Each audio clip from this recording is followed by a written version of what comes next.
the only way to expose the truth is to be indecent.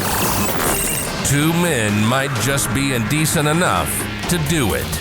Enter a wannabe amateur disc golfer who reads Reddit threads and a fake cowboy who lifts weights. This is Indecent Exposure. It's time to plunge down the rabbit hole with your hosts, Ryan and Sam.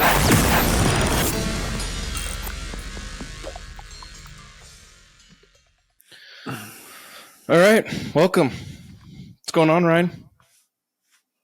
Fixing my hat. Nice. I like your hat. What does it say? Beauchamp? Come on, get yourself Beauchamps. fixated. Beauchamps. What the hell is Beauchamps? It's a restaurant in the fuck was that? Alexa, dude. That was kind of scary. She's listening, dude. Speaking of listening, because I know later on in the show we want to talk about what's his name? Tyre Nichols? Tyree, Nichols, I think. My phone must have been listening to me because KMBC sent me an article about it, which we'll just let's talk about this first.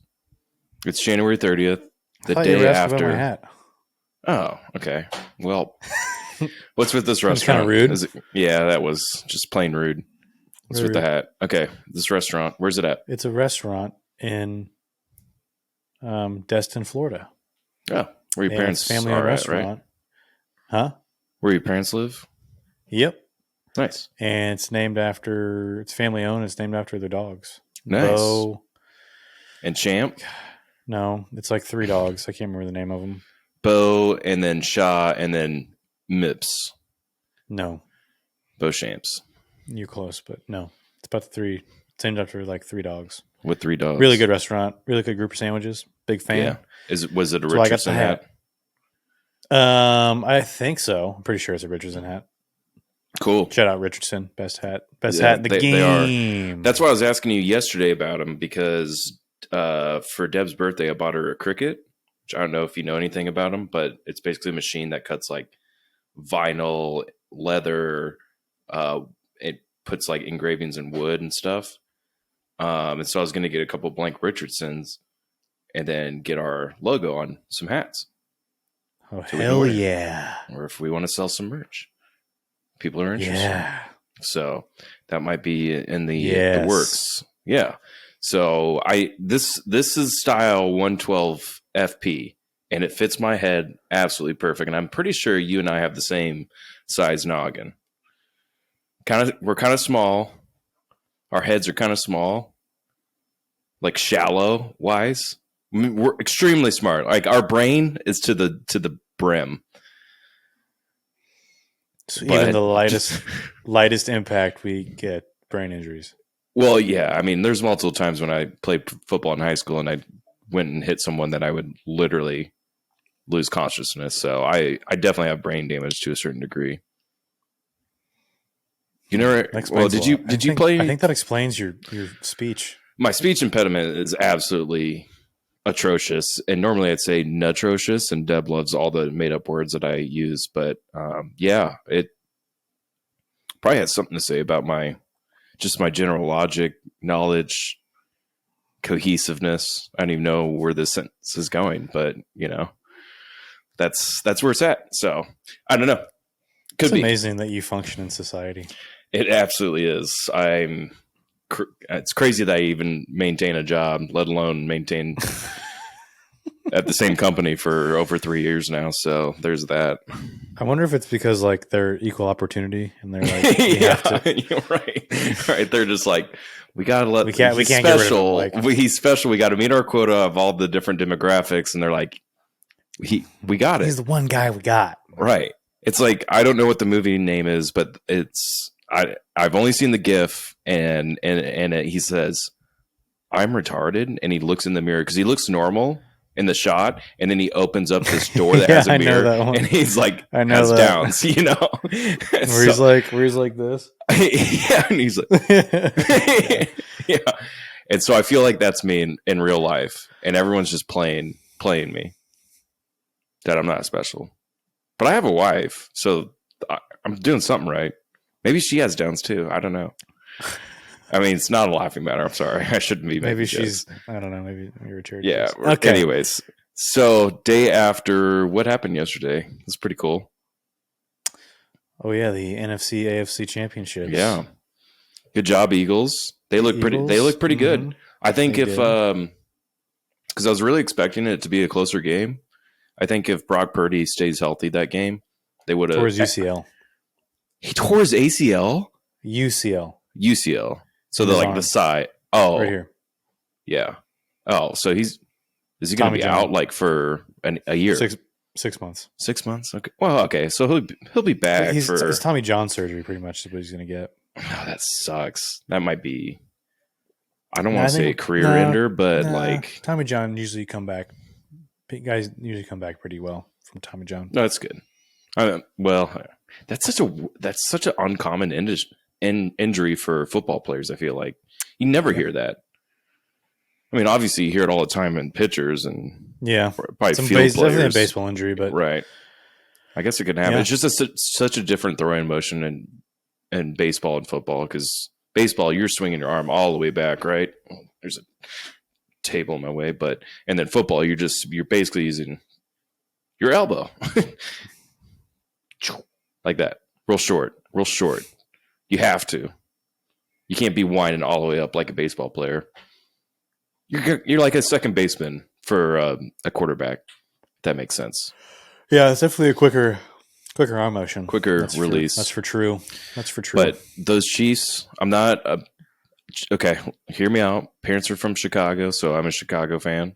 We know, but Chiefs are my AFC team, and I still have a Cubs hat to give you. Oh, and you have my vest. I do have that. Yeah, and we need to hang out soon. But, dude, I was hooting and hollering, screaming, yelling. I love the Chiefs. You went to the divisional game. Yeah, divisional game, and it was great. It was I will tell you, I haven't been to many football stadiums.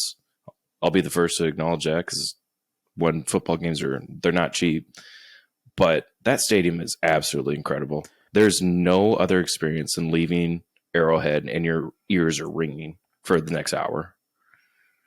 Yeah, it's like such a fun environment. It's like going to a music festival. Yeah, 100%. Exactly. So a lot of people would have been on my TikTok all day while working intermittently. Yeah, everyone's calling the Chiefs. The refs just f the Bengals over. But from what I know, as kind of a non-biased fan, is Chiefs has always been kind of screwed over by the refs in recent years, and so now it's kind of like the opposite. It's like, well, yes, were there blown calls? Well, yeah. If you examine every single NFL play in slow motion, there's fouls happening every single play. Mm-hmm. So I'm not defending the Chiefs, but I'm not saying that some calls were favored, especially towards the end there. But it's not like the Bengals didn't have a chance. No, they had multiple chances. And if you go back and actually look at a lot of those calls, like the weird one where the Chiefs ran, it was like 3rd and 9, and they ran that pass play to Kelsey. He was short. Yeah. It was 4th down. And they're like, we literally had a ref. They even showed it on replay. A ref coming in, blowing the play dead. Because it was so loud. None of the players heard it. And he literally was like in the middle of play because he's a line judge. And so then he was like, oh, fuck. And he backs off. And that's why they came out and they were like, yeah, that play didn't count because we tried to blow it dead because the clock was right. Because we were having clock issues. And then which they did for the entire fourth quarter.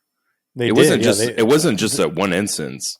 Yeah, it was a couple of times they stopped play for it. But then the next play, Mahomes gets sacked, and then they have that holding call on Eli Apple, and they showed the replay, and it was like the most blatant holding call for pass interference. So it was like, and even after that, we still ended up having a punt. Like we still didn't. Yeah, I don't know why people were complaining about that drive. Now I get the last play where Mahomes got the PI. Not Mahomes, but the Ollie, his last name, 58. Eli Apple? Asai? No, Asai, yeah. But during that play, there was like pretty intentional holding from what I saw. Someone pointed out, they're like, if you put anybody in slow-mo that's doing a spin move, oh yeah, 100%, you're gonna see holding. Yeah, the linemen hold every single time. When I was playing in high school, I know it's not even the same thing. And when I was offense, I held every single time. It was the only way to get people not to spin around. You know how hard it is one-on-one blocking?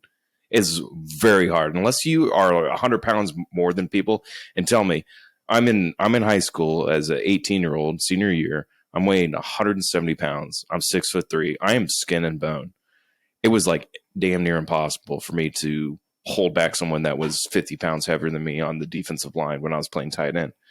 I either had to be paired with this guy I played with in the high school. He was huge. His name was Ricky Sanchez. He was like, I don't know, 300 pounds. But anyways, anytime I was paired up with this guy, I'm like, easy blocking, right? I just got the edge. It's easy. By myself, and I remember this, there's a guy named Austin Wiesa I'm good friends with. He was defensive end for Liberty, also the quarterback, which is crazy. The guy would every play, pick me up and just throw me to the side like I was just a rag doll. Mm-hmm. So it's hard. Rag doll.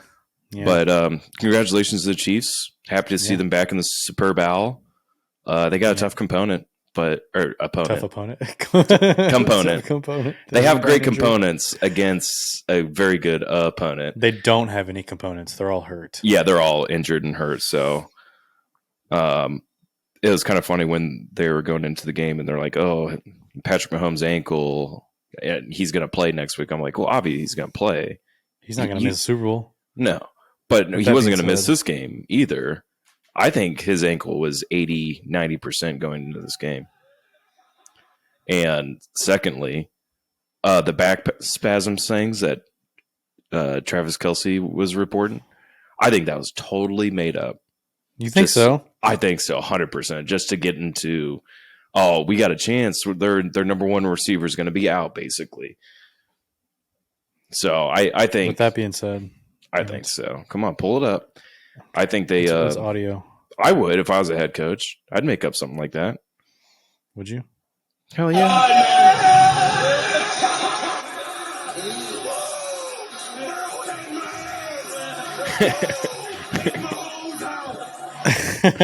Did you see that? I did, and he had a reference against the city, the mayor, and he's like, know your place and shut up. And I was like, yeah, know your role and shut your mouth. Yeah, shut your mouth. Perfect. Absolutely perfect. It was great. Really happy. Love it. All right. Incredible. Well, amazing. We'll be here in 2 weeks. So exciting. Let's line up this show real quick. Okay. So today we're talking about good old. Where'd you go? Where'd your video go? What do you mean? You're just a blank screen. There you are. Okay. I don't know what the I accidentally hit a button. My bad. Okay. So we're talking about the most ethical company that this world has ever come to know. There's a lot of them. Yeah, the pharmaceutical company known as Pfizer. Okay. This story's been circulating a lot in the interwebs. Which is where we like to reside. So it just came out like 5 days ago, so it's relatively new. But I haven't heard too much about it on some of those bigger networks. Starting to make its rounds, and we do reside on the interwebs. So if it's there, we're gonna catch it and bring it in. So for sure, it was a investigative journalisming done by a group known as Project Veritas, and they actually had one of their what do you call them? They're journalists, but they have like a name for them. They're like undercover journalists. That's what like a private investigator. Yep. They're undercover journalists. Ended up on a date with the director of like research. I think he's for Pfizer. Mm-hmm. You probably do have his.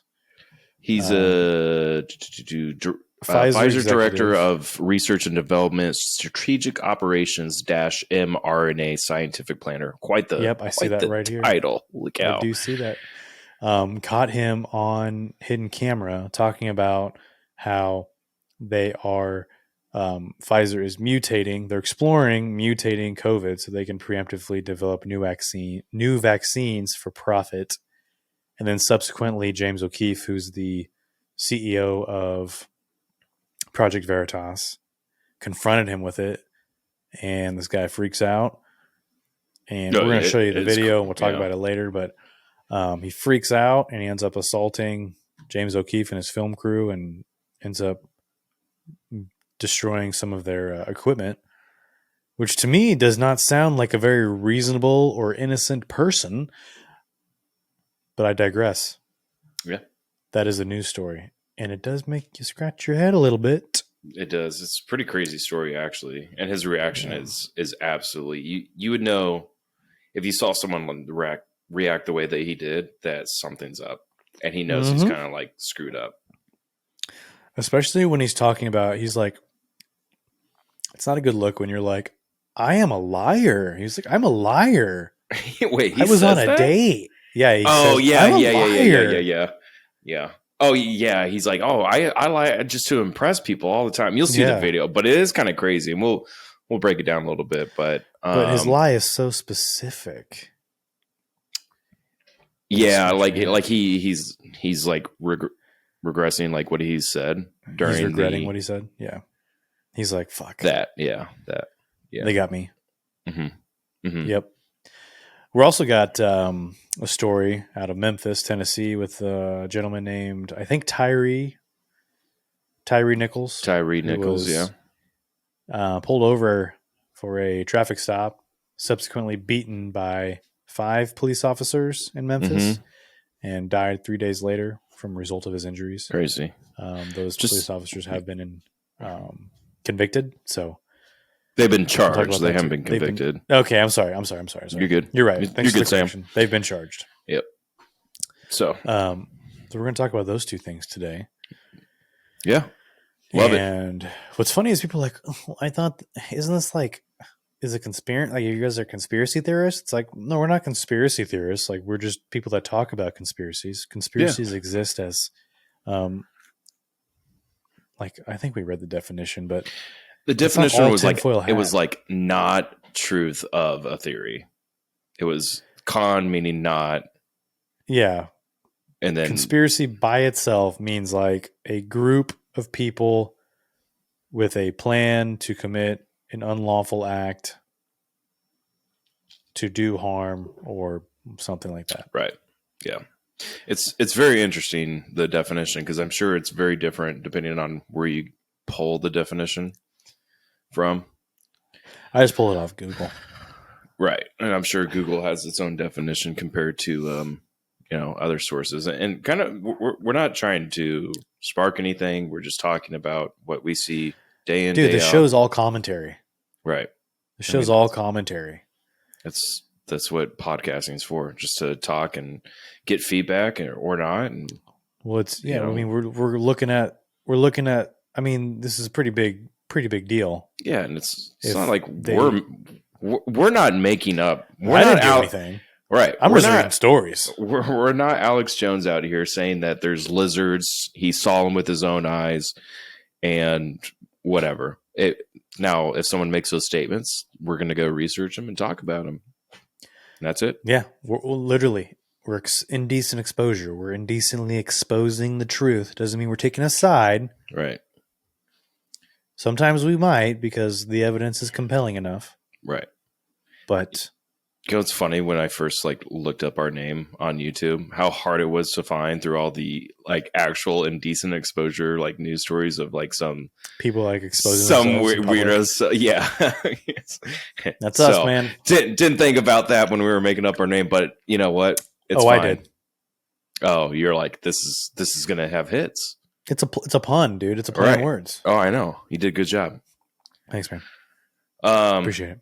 So I think you had a video. I did. What do you want to talk about first?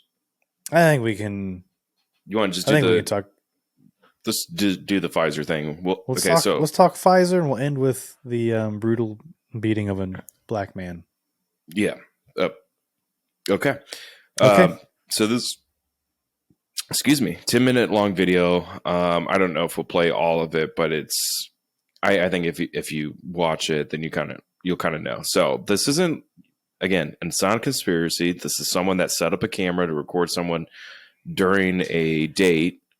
And we should preface this. If you go to, like, I actually went to Project Veritas website. Like, that's where they literally hire people. They Yeah. literally hire people as undercover journalists to do this stuff. Right. And that's the whole point of this publication. Right. So, and you know what I was thinking? I was like, you know how hard it would be to like meet up with someone of this stature. One, he's a director, so no, you're not going to like go and interview him and then ask him all these hard questions. I think it's really interesting. Yeah, and I don't know if like maybe they're on like Grindr app, because I think this man is gay. So, and I think because he's on a date, and so I think that's the premise of this. So one, you're matching with this guy on whatever dating app, or not, or maybe it's just a mutual friend. One, that's hard enough to set that up too, and then being able to be not deceptive, but try to ask him about his company and like all of that's going on, and for him to spill the beans this easily, it just goes to show you that people's moral compass is just out of whack.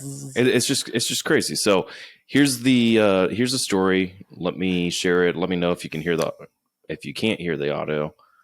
I can pull it up. I have backup every time. I think maybe we'll play it. We'll talk a little bit about. Right. Can you see that? It's coming up. There it is. All right. I need to full screen it because it's a tiny screen. I will. Post. Let me know if you can hear it. It's really quiet. Huh?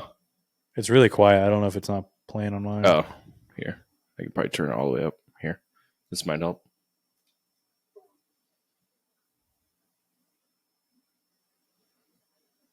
Can you hear that? No? I can't hear it. Let me share it to you, Ryan, and then I'll put it in chat here real quick, and we'll get this spruced up.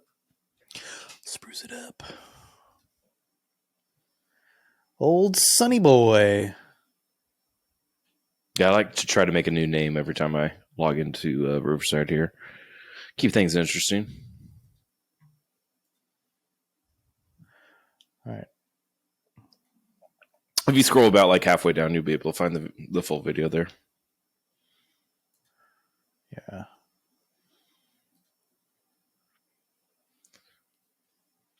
It is Here it is.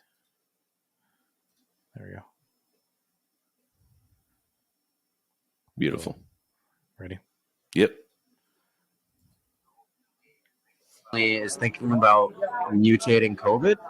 Well, that is not what we say to the public. No, don't tell anyone this. I love it. Don't tell anyone.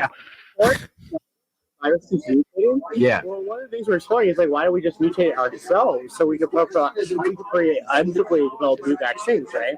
So we have to do that. If we're going to do that, though, there's a risk of like, as you could imagine, no one wants to be having a pharma company mutating viruses. Be like very controlled to make sure that this virus that you mutate doesn't create something like it goes everywhere. Something crazy. Is the way that the virus started and moving on. To be honest, like it makes no sense that this virus will pop out of nowhere. Like, yeah, I know. Meet Jordan Tristan Walker, a director of research and So it's development. James O'Keefe. This is actually from Project Veritas website. Strategic operations and mRNA scientific planning at Pfizer. It sounds like gain of function to me. I don't know. It's a little bit different. I think it's different. It's like this. It's definitely not gain of function. It sounds like it is. I mean, it's okay. No, directed evolution is very different. Well, you're not supposed to do gain of function research of the viruses. Like, Yeah. Pause it. not. But you do like directional mutations to try to see. Can you pause it? Yeah. So just so everyone's aware, gain of function, it's basically refers to the serial passaging of microorganisms to increase the transmittability, virulence, immunogenicity, and host tropism by applying selective pressure to culture. Meaning, explain it like I'm 5. You're just making the virus like easier to be spread. Yeah. Anyways, continue the video. Yep. Start complaining about that. I don't know how that's gonna work. There better not be any more outbreaks. Just like Jesus Christ. The gentleman seems to have absolutely no moral compass at all. Okay, so Dr. Robert Malone, we've talked about him before. Yeah, was he on a GRE podcast? He was on JRE. He was kicked off Wasn't Twitter he before. developer of mRNA? Yeah, he owns the patent for mRNA, and he's the one that was like, I'm not too sure about mRNA. We don't have enough research on it yet, kind of thing. Resuming. For all government officials, it's pretty good for the industry, to be honest. Yeah. It's bad for everyone else in America. Crazy. Why is it bad for everybody else? Because if the regulators who have to approve our drugs know that once they stop being regulated, they want to go work for the company, they're not going to be as hard for the company. They're doing their job. If this is the quality of individuals within Pfizer that are making these huge decisions that risk global public health, it's profoundly corrupt.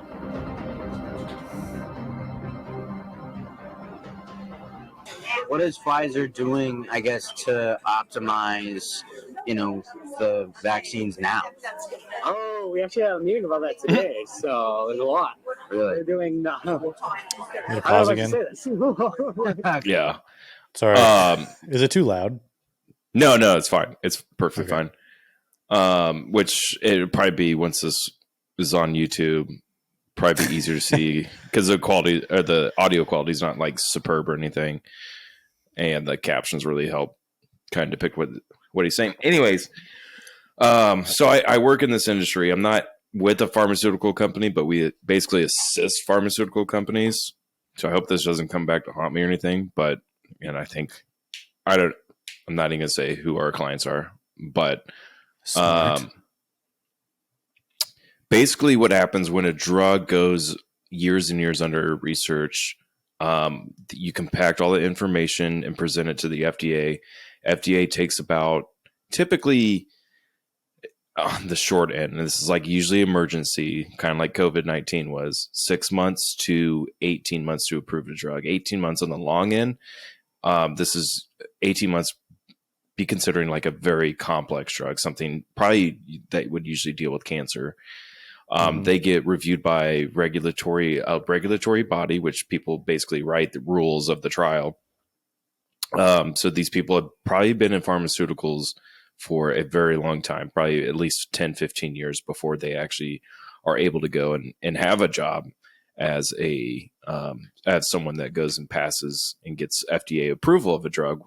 That way, that company that was just on trials, testing on humans, can actually go and tell the doctor, hey, use my drug to help XYZ.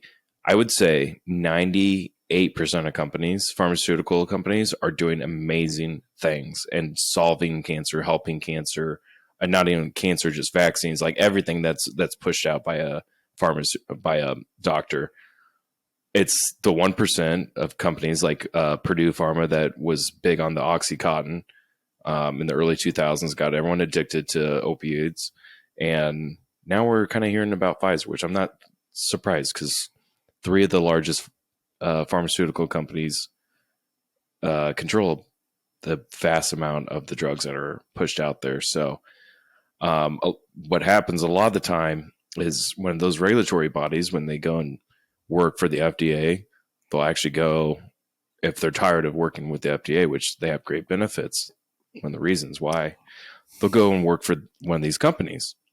Mm-hmm. So they tend, or vice versa. So if say you work at Pfizer for 10, 15 years, now you go get a job at the FDA, a new drug comes from Pfizer and says, review our shit.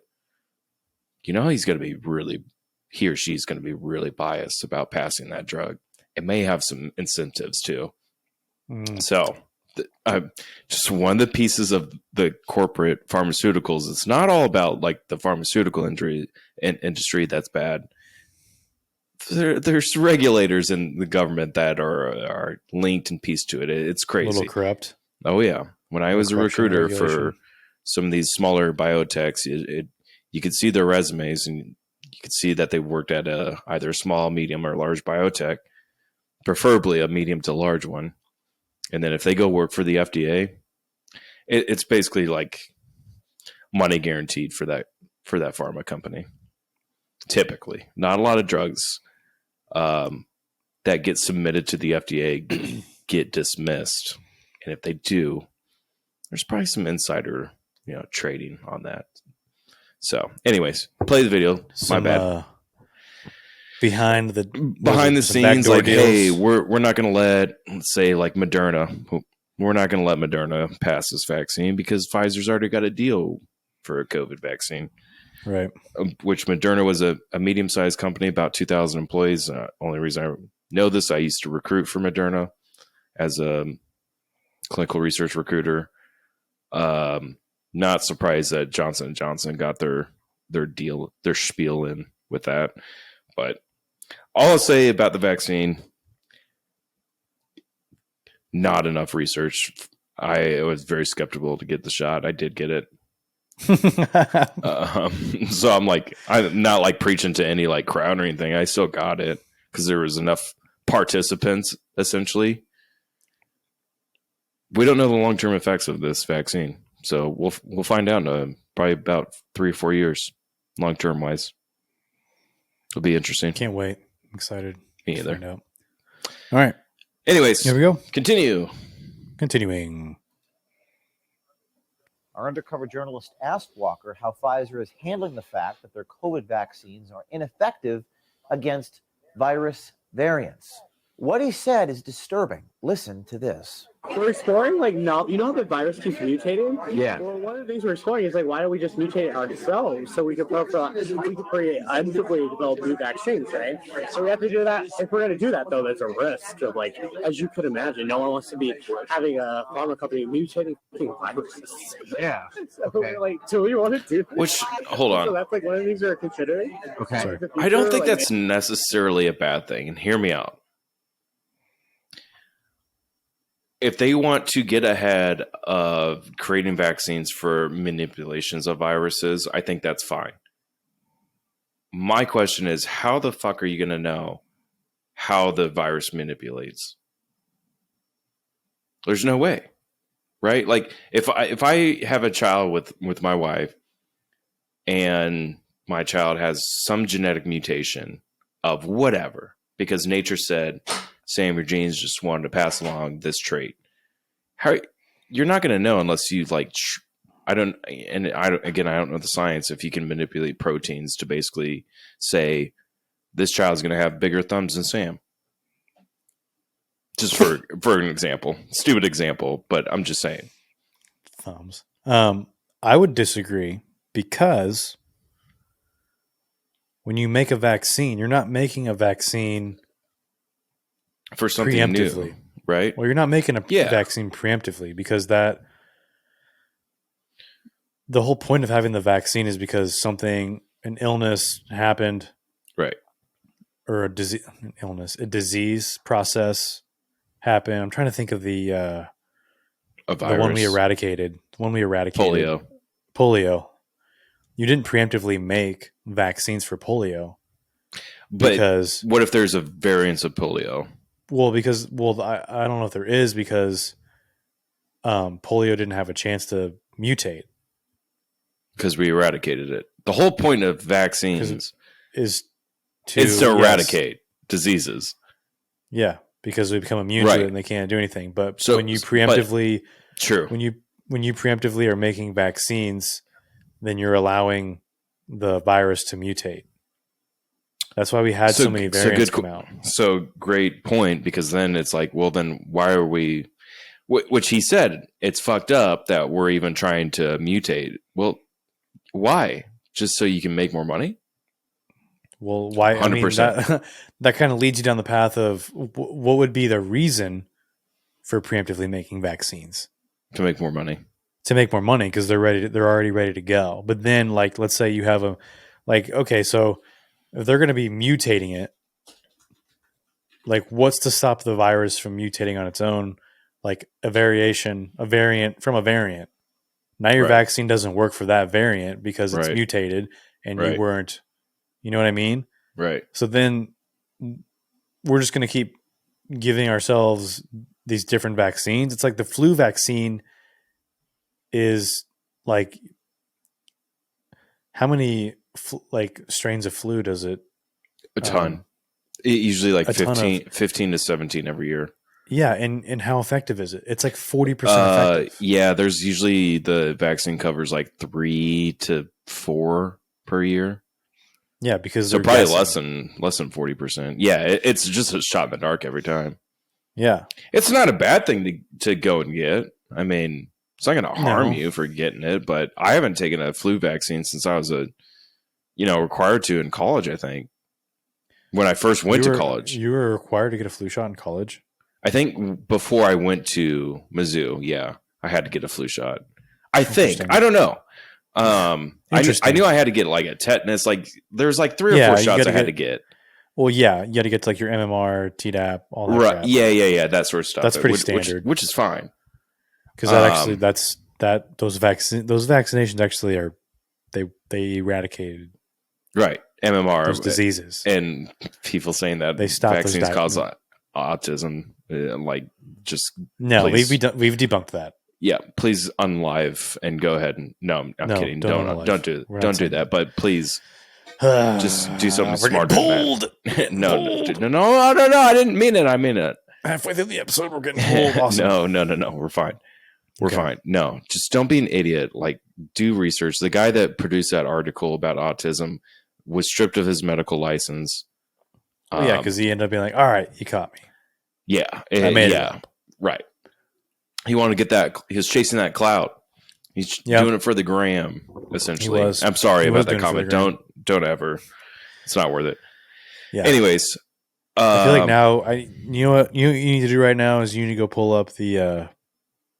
Or you can just cut that right out of the episode. The hotline. Okay. Nope, not cutting out. Pull up the hotline. Oh God. Drop it. Okay. Yep. We're ethical people. Suicide hotline. If anyone is needing help, and is just down and out about your life, please don't do it. Please reach out to somebody, friends and family. Get help. Your life matters. It really does. And the suicide hotline, actually, holy cow, is 988. Really easy to remember. Oh, I think they did change it recently. Yeah. 3 numbers, 988. Save it in your phone. People are there to answer your questions. All right. Glad we just talk. So, yeah. Anywho, so let's play the video. This is interesting. Okay. It's fun. Here we go. It's fun. Here we go. And we can create new versions of the vaccines and things like that. Okay, so Pfizer ultimately is thinking about mutating COVID. I like how he's smiling too. Yeah. No, that's why it was a thought that came up in a meeting, and we were like, why do we not? It was like, we're going to consider that with more discussions. Okay. That exact reaction, right? We're like, wait a minute, like people won't like that. That's right. It appears that Pfizer is internally discussing the possibility of mutating the COVID virus themselves in order to tailor a vaccine to sell to the public. Listen to Walker describe in detail just how they would conduct such a scientific experiment. And this right here is why it gets so specific. And when he later's like, I'm a liar. No, dude, this is way too specific. Like, you guys are, it sounds like this is like they have a plan already kind of set.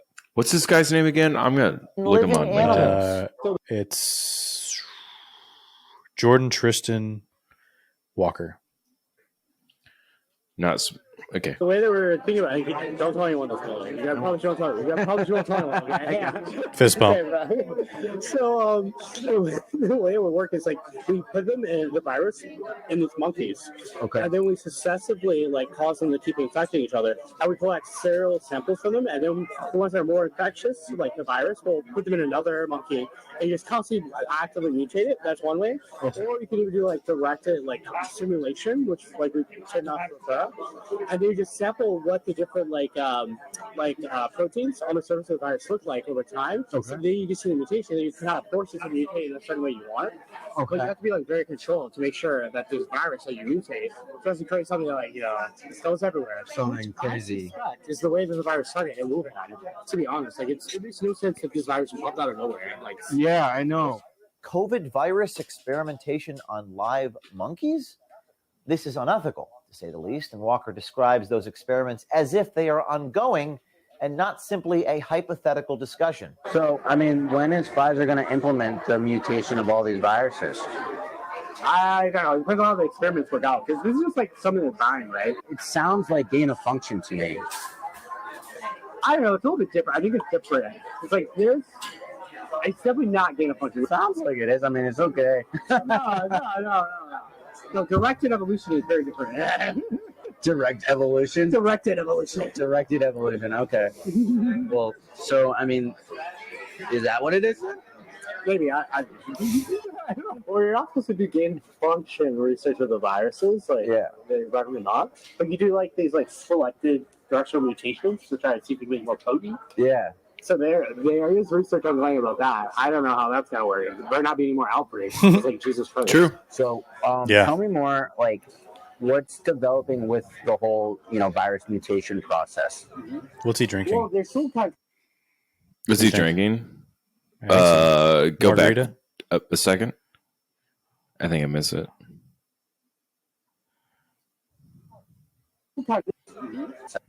Developing with the whole I'd say margarita or like gin and tonic. mutation process. Well, they're still kind of conducting the experiments on it, but it seems like from what I've heard, they're kind of optimizing it, but they're going slow. They were very cautious, Right. obviously don't want to kind of accelerate it too much. Yeah.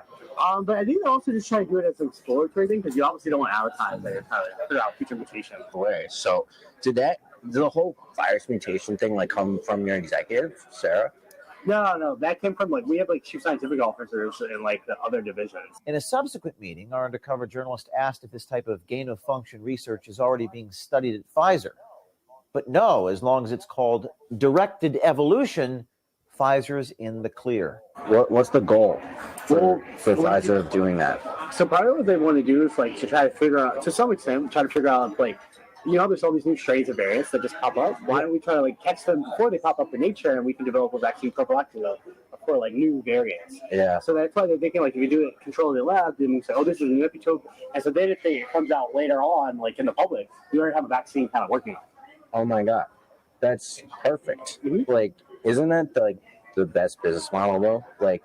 Just control nature before nature even happens itself, right? Yeah, if it works. What do you mean if it works? Because some of the times there were just mutations that pop up, right? And we're not prepared for it, like with Delta or Omicron, Right. and things like that. So who knows? I mean, either way, it's gonna be a cash cow. COVID will probably be a cash cow for us for a while going forward. Yeah. I obviously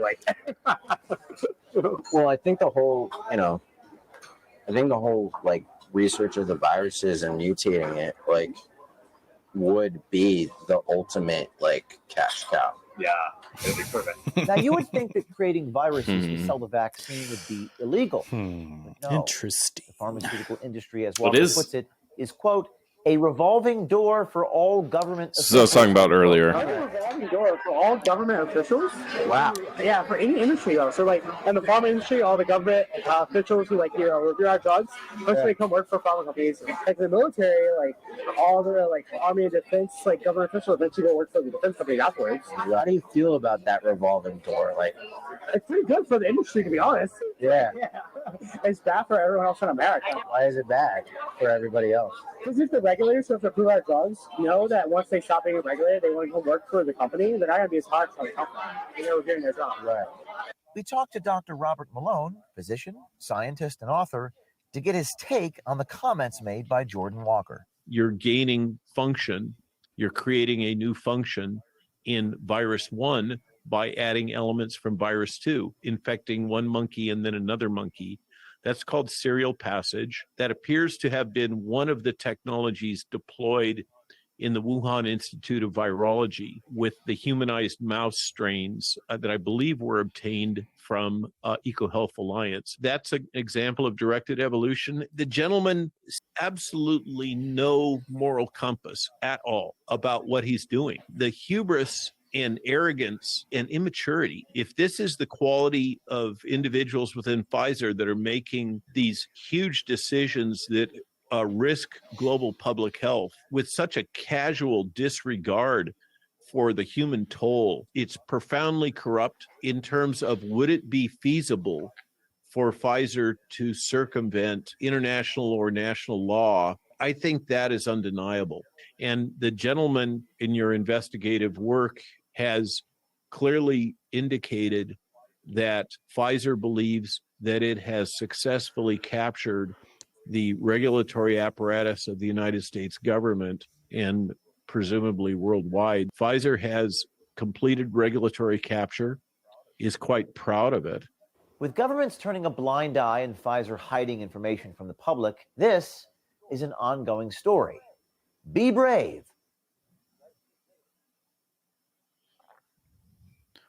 Okay. I want to see the video. Damn it. I have it pulled up. I'll send it to you of him freaking out. It's kind of funny. Yeah. It's also 9 minutes, but this might be a little longer episode, which I'm totally cool with because I think this is just hard hitting. And while the video was playing, I tried looking him up on LinkedIn because Project Veritas showed him multiple times that he was employed by Pfizer. I have not seen anything. Is on LinkedIn? I'm pretty sure if he's still working for Pfizer, which I saw in a tweet, this was from January 27th, so 3 days ago, that he's still employed. Someone took a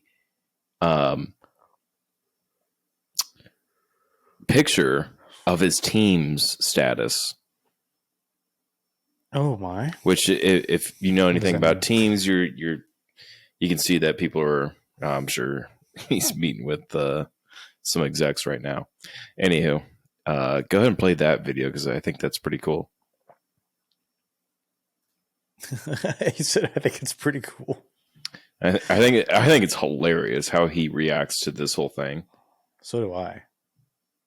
And what amazing quality this video is. I thought this was made up. Go ahead and change the view. Go to settings there. The wheel, cogwheel. Yeah. Change that to the highest setting it can go to. There you go. Because it is wow. It looks like a Hold damn on movie. A second here.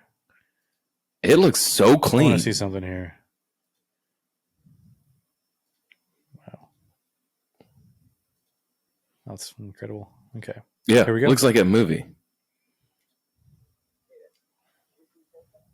Hey there. Is this seat taken?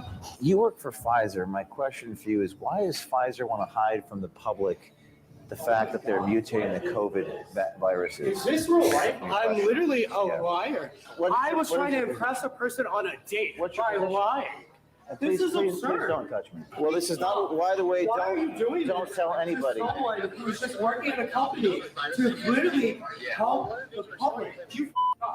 You really did. Please bring the cops as soon as possible. It was very unsafe. Can you please unlock your door? No, don't let them leave. Please unlock the door. Why is going on here? Please unlock. Please unlock the door. Please unlock the door. Unlock the door. We're trying to unlock the door. Unlock the door. Woo! Crazy. Pfizer not wanting the public to know that you guys are doing directed evolution. Bro, what is going on here? It kind of feels like an interview. I don't know, it's freaking out. Doing these like flashbacks to that like sting organization of like those conservative people who like randomly go into organizations and then like befriend people who work in these organizations and then report them, which happened to people at Pfizer. So it's like it freaks me out when people start asking a lot of questions about work. It's so great. Really? Oh, I'm sorry. Why would that go to this company? Because I just want to know the answer. I'm not finding you recording me. Oh my god, isn't that be horrible? You don't have to be recording me or something like that.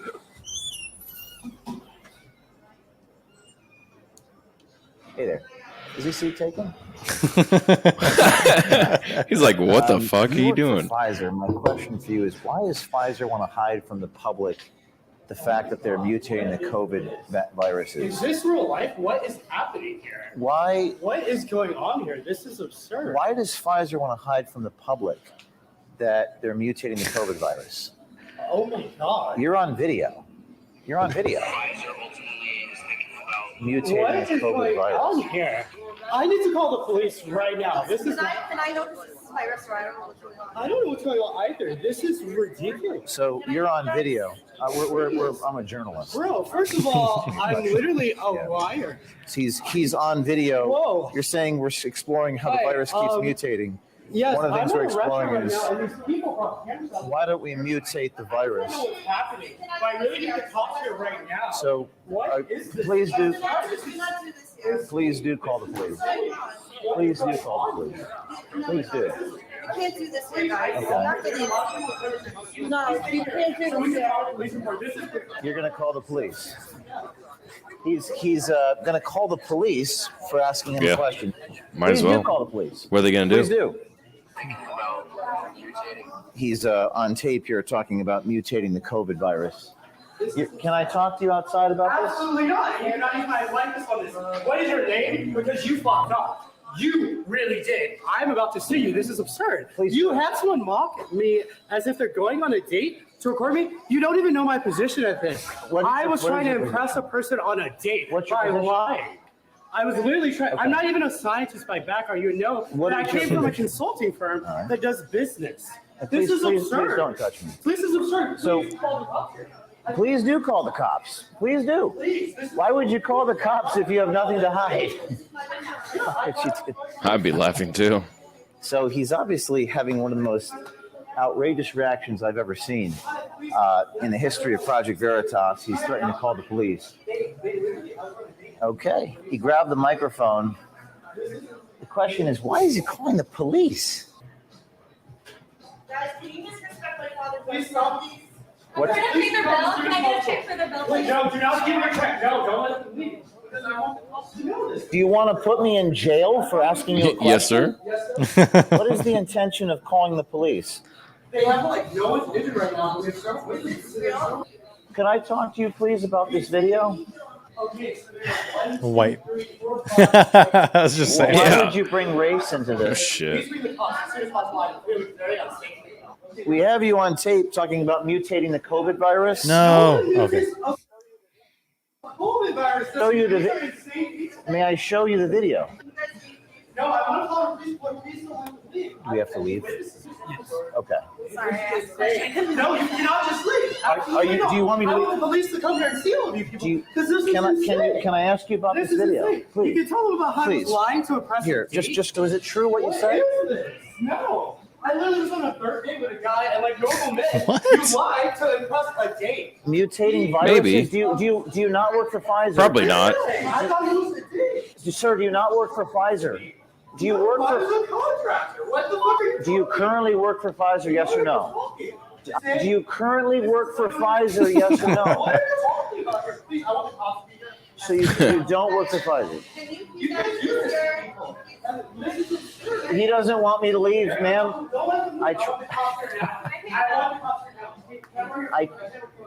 He wants the cops here, but he doesn't want me to leave. So I'm in a little bit of a predicament because she's asking me to leave, but he doesn't want me to leave. So what should we do?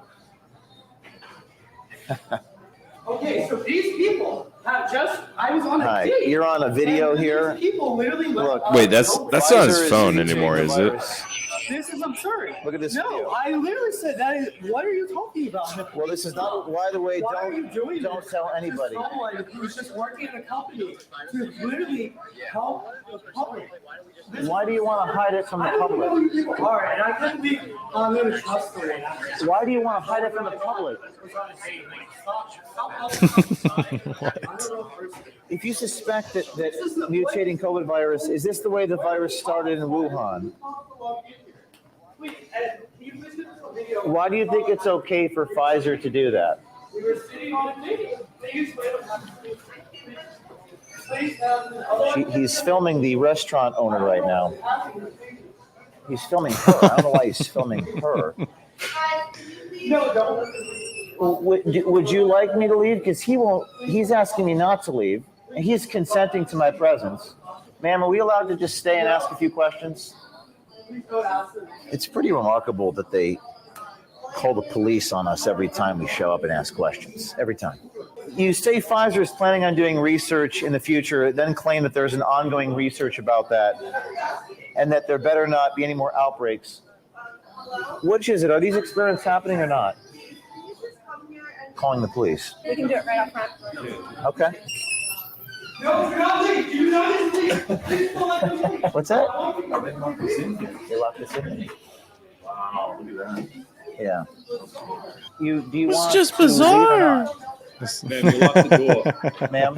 Man, we're trying to leave, but you What's locked us bizarre in about here. it, dude? He got caught on camera. Can you please unlock your door? Let us out. No, I don't know what's going on. I don't want anyone leaving before I know what's going on. What are you trying to tell me?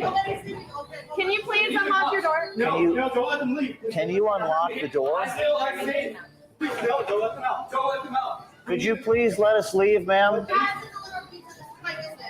I don't know what's happening. We'd like to leave. We'd like to leave. He just knows that he's like Yeah. Please unlock screwed, the door. right? See, now they're worried because they know what No, they're it's doing. because you're literally being trapped. Stop. Away from me. Please unlock the door. What is going on here? So Please unlock the door. my thought is, you called the police. I can't tell if the restaurant lady wants them to leave or not. Yeah, she's being really weird about the whole situation, right? Like, she's like, I think she's kind of like, yeah, I want you guys to leave because I'm trying to run my business. But at the same time, this guy's like, call the cops. Like, I need the cops here. And he's like Don't let walking them back in the leave. kitchen. That's my favorite part. He like walks back into the kitchen. Yeah. Yeah. And but he's like, no, they can't leave. And she's like, I want them out of here. But now she's like locking the door. And now no one can leave and no one can come in. But what's weird is like he calls the cops and then he steals their tablet and now he's trying to destroy the tablet. So you're going to call the cops and now they have video evidence of you stealing their equipment and destroying their property. Right. And I think his logic is, oh, this might be the only source of this video that probably exists, right?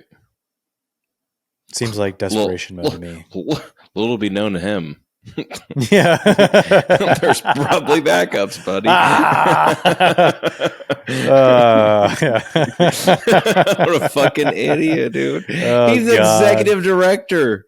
Yeah, dude. Yeah, and Director, he's worldwide research he and is development, strategic operations. freaking within out right now. He All is, right. dude. He's in panic mode. Because the next 2 minutes are crazy.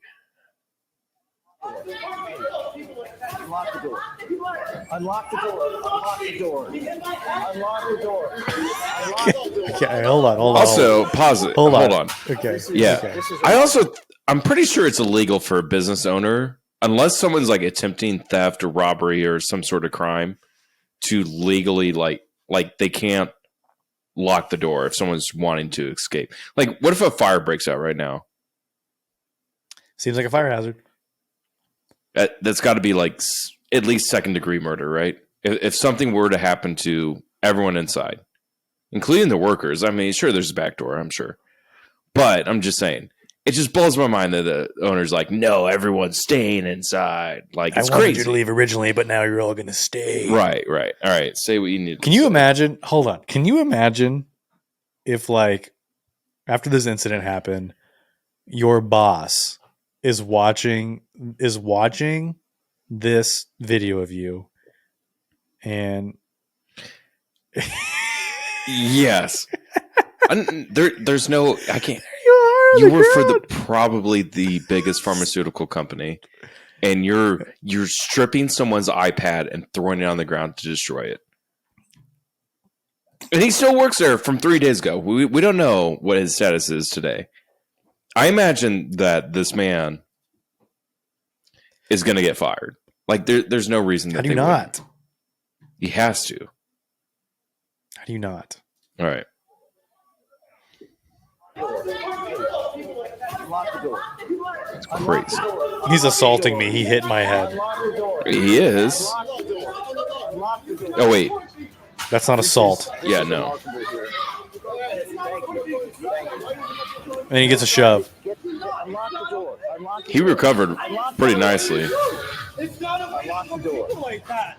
It is not. Stop the door. Now you're hurting me. What is going on here? You cannot just. It's not okay. It's not okay. Come on. It's not okay. Let's go. Let's go. Come on. Let's go. Come on. We're in New York City. This is remarkable. What you just He's like, that here, was the reaction I wanted in the restaurant. Come on, guys. Where's the car? Where's the vehicle? Keep walking. Come on. It is. This is insane. You just witnessed one of the most remarkable interactions ever. Do we have the iPad? So we're getting into the vehicle now. Where's our car?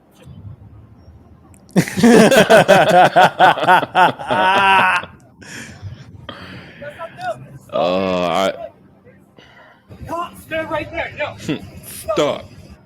Stop. He's Wait, charging can you go the back guy, like 2 charging. seconds? You can't make an arrest at this Hold point on. if you don't have the. Show the cop car. Right here. Show the cop car. Because hold on, this has nothing related to the story. When the fuck did police start driving Toyotas around? Or a Honda? That's Toyota.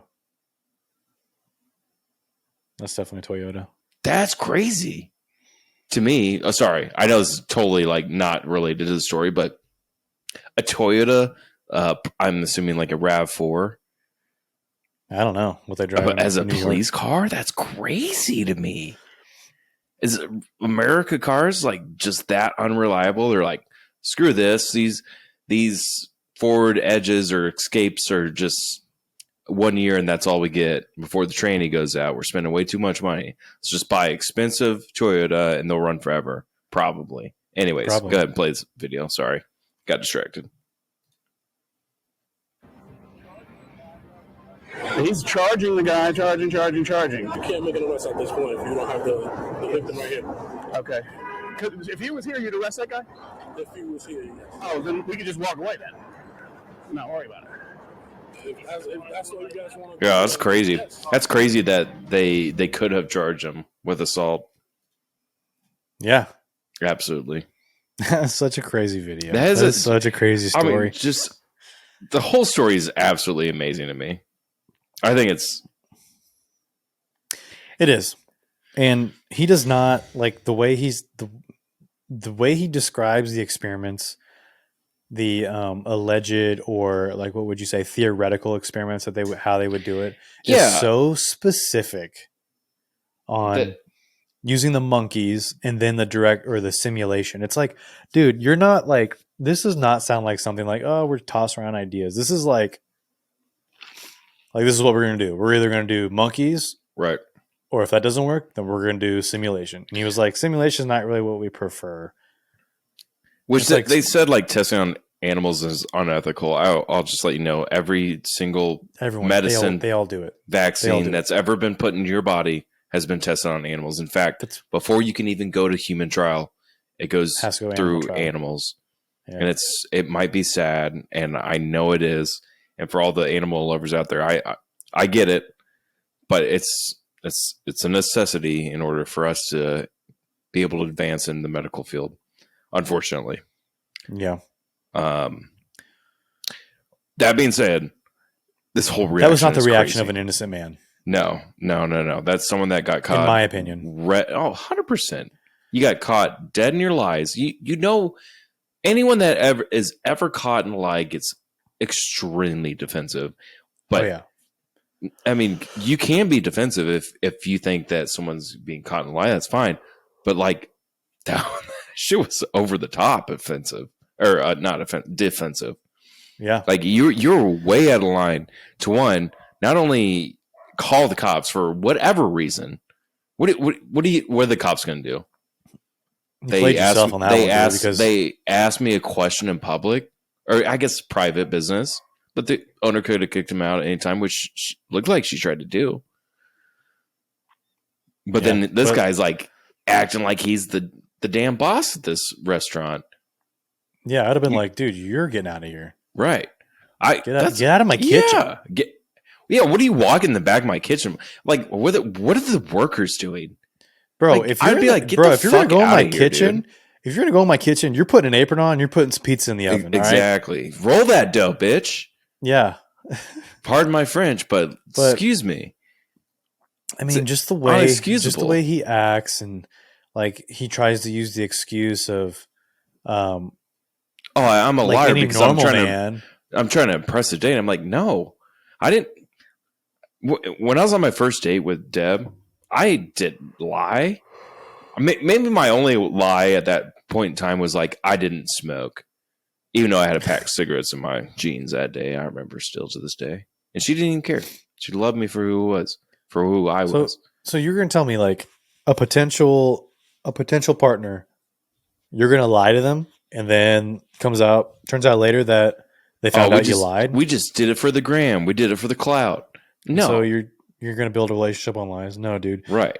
You knew you had information that was going to impress somebody. He literally said, I had a meeting that day about what we're talking about, manipulating. So I'm not accusing Pfizer for doing it because it doesn't sound like they have, but they had an idea. We don't know. They could have done it. We don't know. But someone came out and said, we've talked about it and we're trying to get ahead of the game and this is how we're going to do it. And so there's that. There's a look at one of your financial or biggest pharmaceutical giants that just said, we're going to do it. Who's controlling the vaccine? Who is, yeah. Probably the highest percentage of people have gotten that vaccine. It's from Pfizer. Yeah. I think I got Moderna. So I don't know what I got. Fingers crossed, Moderna, you didn't do it unethically.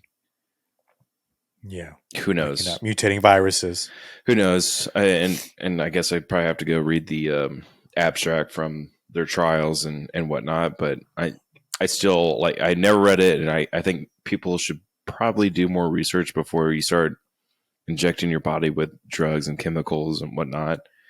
And read what the scientists have put out there. But I'll tell you, working in the industry, most companies are good companies, and a lot of the companies that I have worked on projects are really small, and so they're banking on their one discovery to hopefully solve some sort of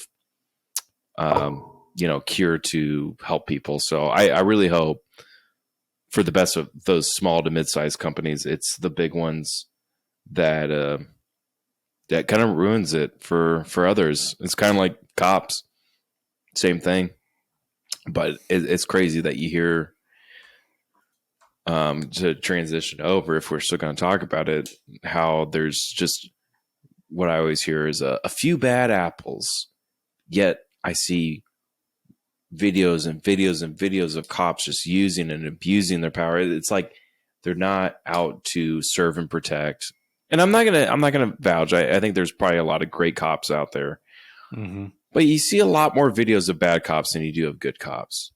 And that says something about an industry. And so I changed my saying from a few bad apples to a few bad orchards. Oh. So. Wow. Yeah. I do have a response from Pfizer of that incident.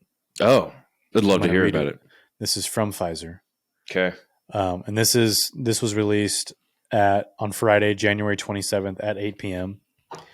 It says, New York, January 27th, 2023. Allegations have recently been made related to gain of function and directed evolution research at Pfizer, and the company would like to set the record straight. In the ongoing development of the Pfizer BioNTech COVID-19 vaccine, Pfizer has not conducted gain of function or directed evolution research. Working with collaborators, we have conducted research where the original SARS-CoV-2 virus has been used to express the spike protein from new variants of concern. This work is undertaken once a new variant of concern has been identified by public health authorities. This research provides a way for us to rapidly assess the ability of an existing vaccine. Get out of here. I just lost my spot. To induce antibodies that neutralize a newly identified variant of concern. We then make this data available through peer-reviewed scientific journals and use it as one of the steps to determine whether a vaccine update is required. In addition, to meet U.S. and global regulatory requirements for our oral treatment, Paxlovid, Pfizer undertakes in vitro work, e.g. in a laboratory culture dish, to identify potential resistance mutations to nirmatrelvir, one of Paxlovid's two components. With a naturally evolving virus, it is important to routinely assess the activity of an antiviral. That's what Paxlovid is, I think, right? It is, yeah. Antiviral. Mm-hmm. Most of this work is conducted using computer simulations or mutations of the main protease A, non-infectious part of the virus, in a limited number of cases when a full virus does not contain any known gain-of-function mutations. Such virus may be engineered to enable the assessment of antiviral activity in cells. In addition, in vitro resistance selection experiments are undertaken in cells incubated with SARS-CoV-2 and nirmatrelvir in our secure biosafety level 3 laboratory to assess whether the main protease can mutate to yield resistant strains of the virus. It is important to note that these studies are required by U.S. and global regulators for all antiviral products and are carried out by many companies and academic institutions in the U.S. and around the world. True. Fact-based information rooted in sound science is vitally important to overcome the COVID-19 pandemic, and Pfizer remains committed to transparency and helping alleviate the devastating burden of disease. I find it hard on that last statement because you guys were trying to lock up the data for 70 years. Right. So that's contradictory. It is. And they're basically saying, explain like on 5, they basically grow the COVID virus in a petri dish, like an actual, and test it to their strains, see if we can manipulate it, and we'll try to get ahead of the curve. So they're basically trying to defend what they just put out, or what that Jordan. Sorry, last name Jordan Walker, Tristan Walker. Jordan Tristan Walker. Jordan Tristan Walker just said. But they don't really talk about. They don't really address what he said.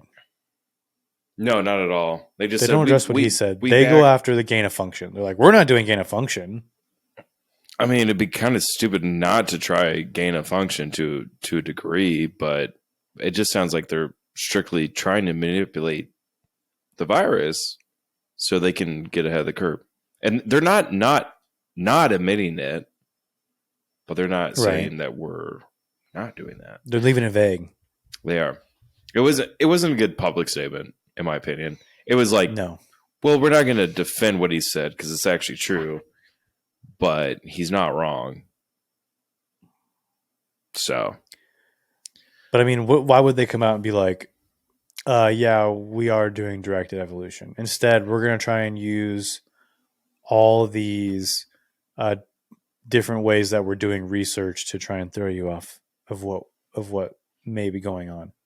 Maybe they are doing direct. Maybe they just told us they're doing directed evolution, but in a bunch of different ways. Yeah, I don't know. They use a bunch of big words there to try to throw people off, but that statement basically clarified nothing, other than the fact that they're going to continue to research and develop and do all the stuff. But in my opinion, every pharmaceutical company, especially a large one like them, they have the resources to go and try to manipulate viruses to try to get ahead of the curve, because why not?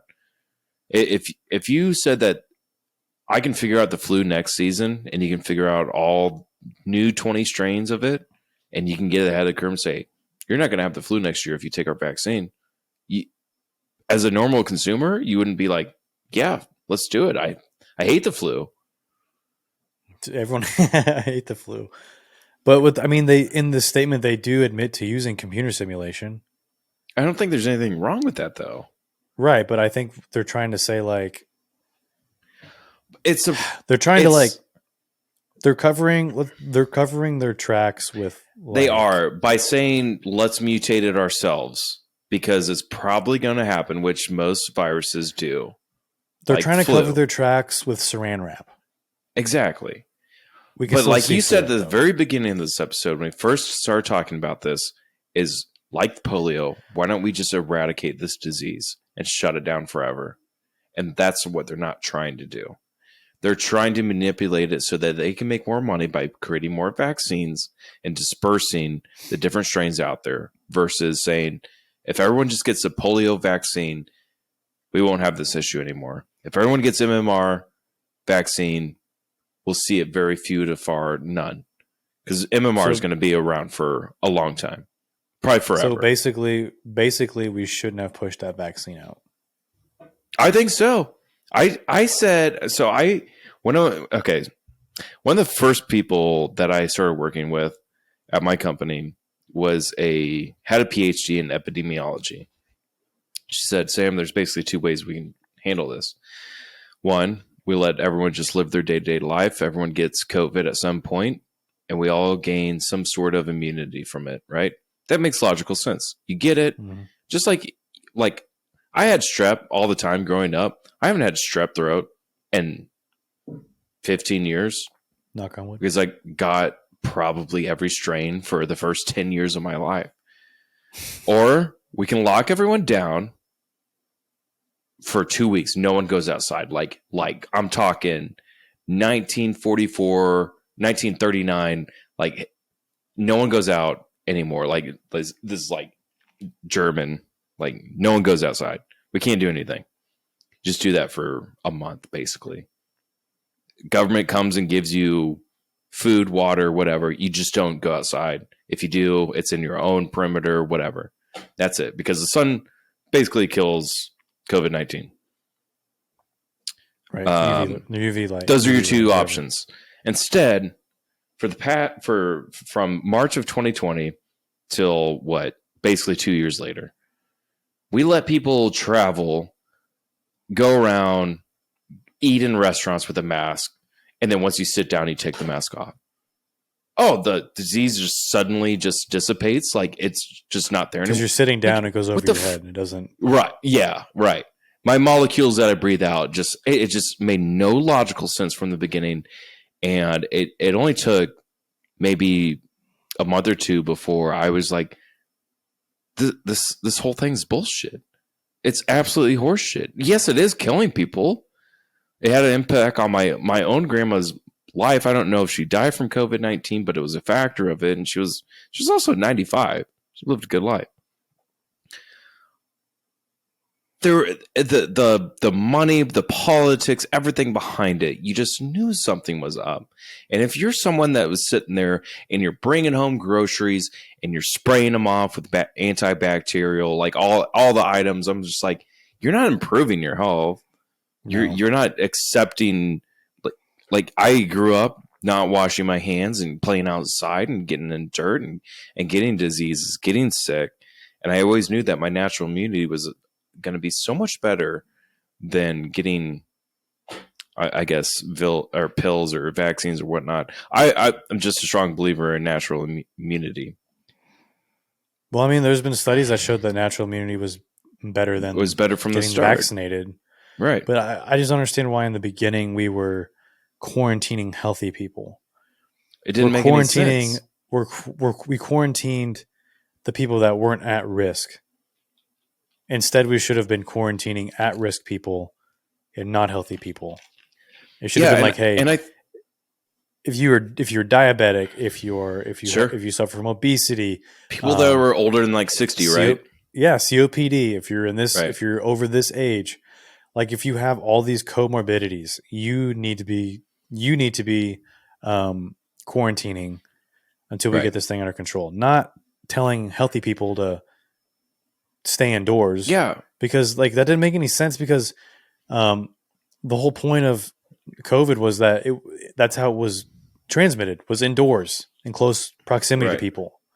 And then they came out and they were like, we want everyone to wear masks everywhere you go.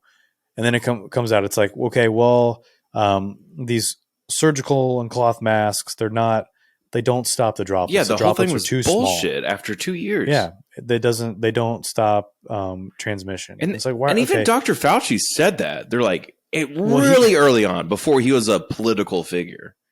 Right, but he was like, he would say something, and then a week later he'd be like, this is what we're doing, and this is what we want to do. And then it's like the next week, it's like, you're contradicting that. So like the entire time throughout this process, we don't know how we're supposed to handle this situation.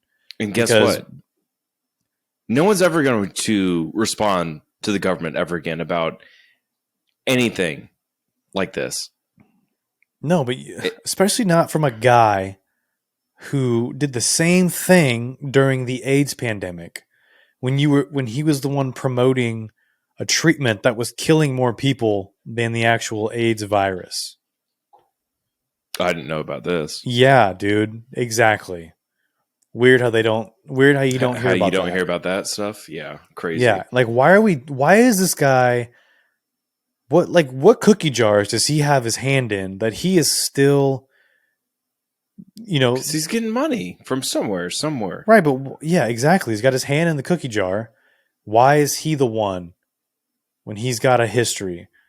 And it's just like, this whole thing just stinks of corruption. And this isn't like, oh, you're conservative. And no, if you actually follow the timeline of events, none of it made sense. Our whole reaction to this thing was flawed from the beginning. Yeah. Oh, 100%. Like I said, I don't think if a new pandemic comes out in the next couple of years, which from what I've heard from conspiracy theorists, that they're planning on doing another one. I don't think that, especially in the U.S., people are going to react the exact same way. I think at least half the country, right? Because for one, it shouldn't have gotten as political as it did, but it did. And it needed to for a reason, and people were like, "Okay, the science doesn't make any fucking sense." And I work with project managers that have been in the industry for 20 plus years, and they all were like, this was just stupid from the beginning. I'm talking about people who have led projects from start to finish on vaccines, cancer drugs, like pills or treatments for anything. And it was just like, what are we doing? This doesn't make anyone in the scientific community just probably looked at the past 2 years and said, this was all political gain for money and a monetary gain and a political gain. That's all it was. And to see, can we still control the American people? They did. It definitely feels that way. And the world. We have a leader now who says that the pandemic ended, and now apparently we're still in a pandemic. Right. Well, yeah. It's almost like he says the quiet parts out loud all the time. Thankfully for that, because he's 82 years old and probably has some form of dementia or schizophrenia of some sort. It's just, I don't know. Yeah. He's a character. Love Joe Biden for those reasons and that reason only. I will say this too, like the YouTube video that we showed of the Pfizer director freaking out. That was Project Veritas's video on YouTube, just so I can give credit where it's due. And Project Veritas got a strike for putting out the interview. Oh my God. Color me shocked. Me shocked. Yep. I wanted to also go over this article. We've been at this for a minute. We still got to talk about the Tyree Nichols story. We're gonna push it to next episode or the other. Okay. Well, I want everyone to check out, with this story circulating, obviously more and more publications are covering this. I want people to just go and go read this Newsweek article by Tom Norton. It's called Fact Check. Does Project Veritas videos show Pfizer is mutating COVID? I want you to ask yourself after reading this article and really, really decide that is this article addressing fact or fiction, or is this just a hit piece because Newsweek is a liberal publication and Project Veritas is more conservative? Right.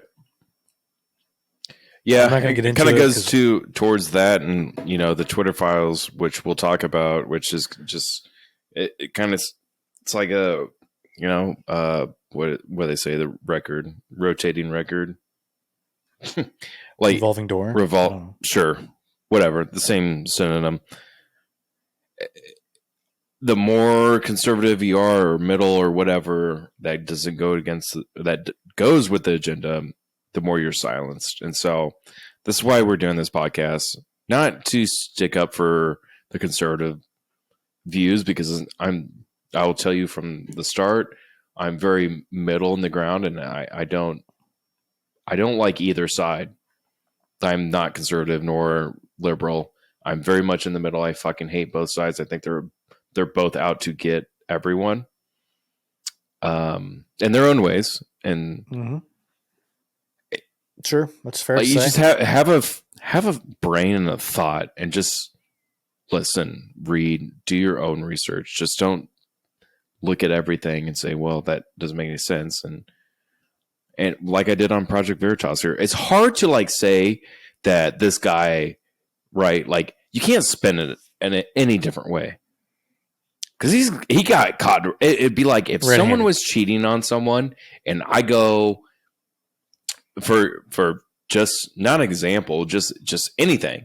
I go and I'm on a date with someone, and that person is recording me on a date with them, and it sends it to my wife. That's it. That's all it is. Just truth. I'm not going to be an actor. He's not an actor. Real life employee right there. Yeah. Or not. You're anymore. middle of the road. I'm middle of the road, but I hold conservative values. I'm not scared to say that, and I'm Christian. Not scared to say that either. No, but that's fine, man. The whole point of this thing, as we already talked about in the beginning, is to give commentary to stories and give our opinions, and of course, find evidence, of course, for truth. So and I think that's great. I think you're great. I think you're fantastic, dude. I think you're fantastic. This has been like one of the. I said last time that the last episode was like my most favorite, but I think this is topping, and I hope every single time we do this, it gets better than the last one. Me too. I'm gonna have to get really creative with the title of this episode. Because don't name it Project Veritas. I'm not going to name it Project Veritas. I might do something like Panic at the Pizzeria or something like that. No, like Panic. Oh, I kind of like that. Panic at because it's a pizza place. Yeah, it is. And it's a pun because like Panic at the Disco, Panic at the Pizzeria. People have no idea. They're like, what is this all about? Panic at the Pizzeria? I can't use the same pizza background. No, it was so good though. I know, dude. That was my best thumbnail. Because it was like me with my pizza. It was like my legs were so close together. It was my best thumbnail that I've ever made. Oh man. Well, quit posing, dude, and get back to your mic so we can end this episode. Okay. We're pushing Tyree. Hopefully to the next episode. I'm sure we'll forget about it. I kind of want to talk about all of, like, it might be another like part 2, like a part 2 episode sort of thing. I kind of want to talk about all of the like black on black or black on white crimes with cops and stuff. I think that'd be really interesting to look at. Sure. And I think it would be interesting to just see kind of what varies from story to story and why this keeps happening, because it's a common theme. I feel really like, I'm just going to say this. If I was black and I'm driving around, I wouldn't want to be black. Like, first and foremost, I just know that I feel like I'd be a target. And that's all I'm going to say about that, because I think that will lead into a great transition for the next episode. If we decide to talk about it. Sounds like it. We'll talk about the Twitter files. Those are also really interesting. I feel like that's going to have to be like a documentary. I mean, Twitter files, 9/11, COVID was a good one. That's why we had to talk about this for so long. And we can go on about like where it started from. Like, gosh, I think you can go on and on about COVID, and we probably will mention it from time to time. I just think we all got gypped. 2 years of our life was absolutely taken away from us. I feel really bad for people that had celebrated big life events, people who got married, people who graduated, from high school, college, whatever the occasion. It sucked.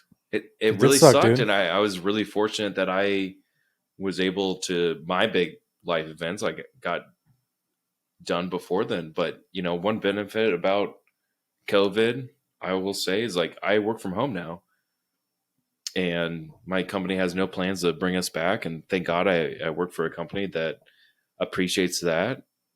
I don't think there's a lot of good companies out there, but I've been really happy with at least my work and my company. And I feel really bad for, like, I have a good buddy that has to go back into work, and it's like, why? He's been able to do his job for the past 2 years, you know, exceptionally. And I feel really bad that to who has to go back to work that is really not needed. Like someone like you, right? Like, obviously I have to be. You can't. You're saving lives. You're doing amazing things for people. But people that are working on a computer for 8 days, or 8 hours a day. 8 days? 8 days, yeah. That's it. 8 days. 8 days a year. I wish. People, yeah. You don't ever have to work in an office again. You shouldn't if you work on a computer, and I would say 50% of the workforce probably does, if not higher. Crazy to me. Yep. Crazy to me. All right, this is officially our longest episode ever. Yeah. Just fun. All right. We had fun things to talk about. It's a good time. We love you. If you made it this far, I'll personally kiss you. We appreciate you. Share, like, subscribe. If you want. No, please do it. No, go ahead and do that. And share. Okay. Share with your friends and family. I'm literally myself like cussing like 10 times an episode. Yeah. It's like one every 10 minutes, something like that. Yeah. Math. It's fine. I'll try to be better. Okay. Me too. Not really. But all right. You're not even bad. It's me. All right. Well, good night. Have a great day tomorrow, okay? Thanks, you too. All right. See you in the next one. See ya.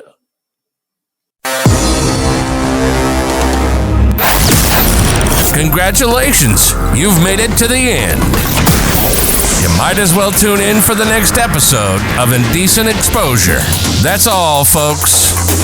Until next time, Space Cowboy.